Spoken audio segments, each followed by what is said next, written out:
Je voudrais qu'on parle de l'Afrique, qui va certainement être le continent qui sera le plus impacté par le dérèglement climatique.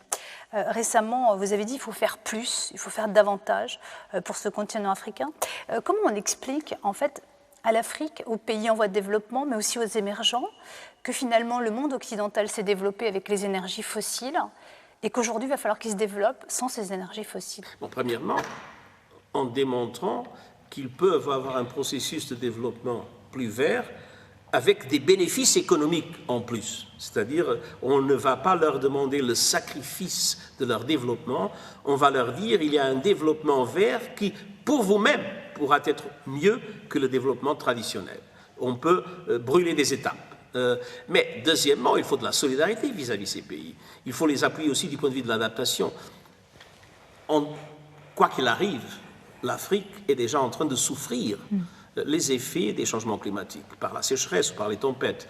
Il faut que, surtout les pays développés, puissent investir dans l'appui aux pays africains pour augmenter sa résilience et sa capacité de résister aux effets négatifs qui existent déjà en matière de changement climatique. Et ça, c'est une question qui n'est pas une question de générosité, c'est une question de justice et c'est une question d'intérêt mutuel.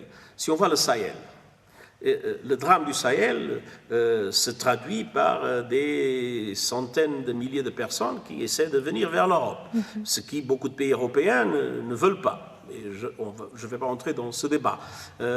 Mais en même temps, le Sahel voit le terrorisme progresser.